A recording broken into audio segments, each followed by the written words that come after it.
I still haven't gotten Ragnar, and with the winter portals most likely leaving soon, it's time I finally get it. So today I'll be completing tier 10 portals until I get the 0.5% secret portal drop and get Ragnar. If you enjoy the video, don't forget to like and subscribe. To save time I already have tons of tier 10 portals, so even if I get the spider forest I can just swap to one of my other ones. I also have tons of winter skins, so when I complete a portal I get 3000 presents instead of only 1500. So maybe by the end of this, I'll have enough presents to hopefully get Gogeta. Since I have Monarch Igris, I really don't have to do much during the portals, and can solo them pretty easily. I just place down Igris, max out my farms, then max out Igris and basically just AFK the rest of the time. But even then, the regeneration and rejuvenate modifiers for the Shibuya map are really hard, and any spider forest map is impossible. Anyways, let's start grinding these portals.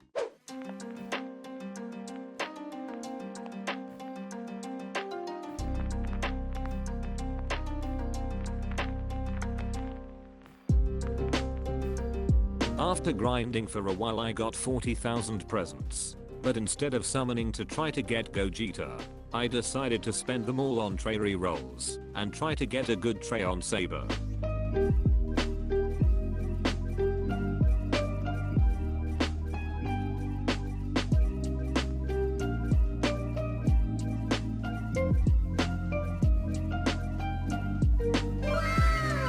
I managed to get Solar on Saber, which isn't bad, but not that good.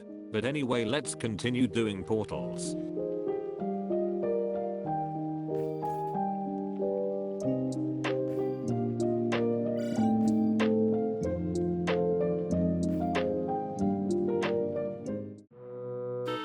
I've been grinding portals for the past 2 days and I still haven't had any luck getting the secret portal.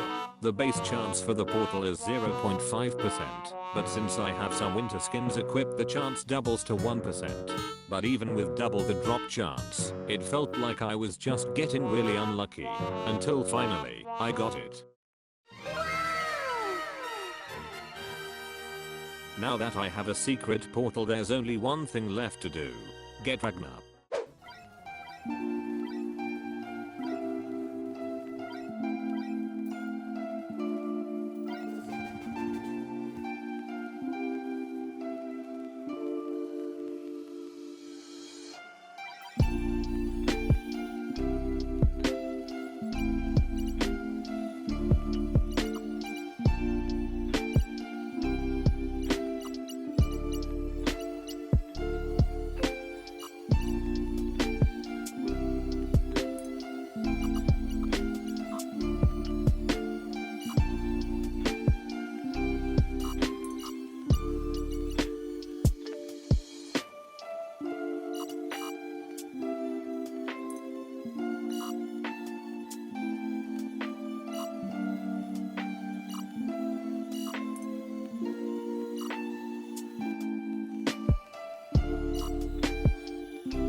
Ragnar is probably the most unique unit in the game right now.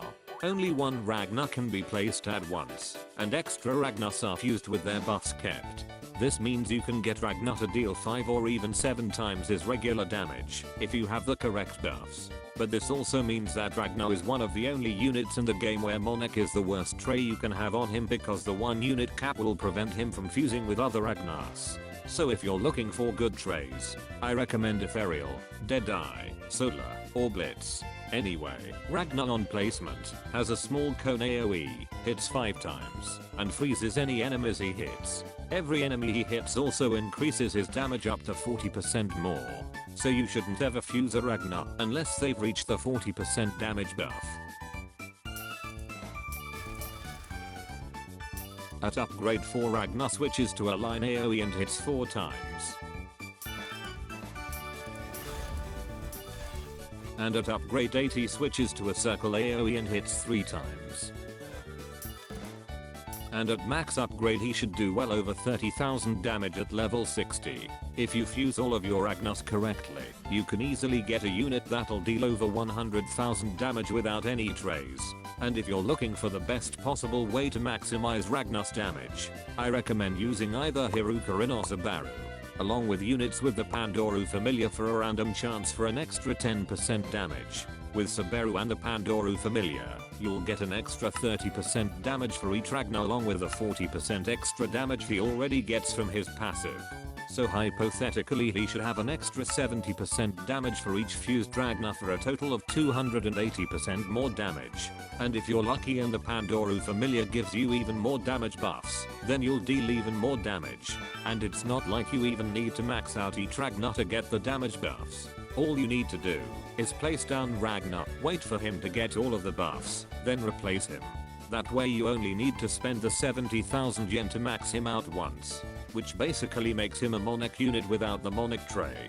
The only real downside I see to this unit is his range. At max upgrade he has less than 30 range, but this can be increased with the range buffs from Hiruka Rin, Subaru, or the Pandoru Familiar. So if you can get those buffs on him, this isn't really an issue anymore. This unit can also really only be used in long wave game modes, since it takes a while to get him to his full potential. So if you plan on using Ragnar, I recommend using him in the Ant-Island raid, boss raids, rifts, or infinite mode. Anyway, if you still haven't gotten Ragnar, I highly recommend grinding for him. He's the perfect free-to-play unit, and doesn't require thousands of ROBUX or days of grinding to be a meta unit. Anyway, that's it for this video.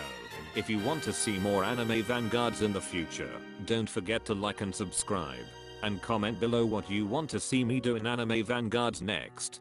Bye.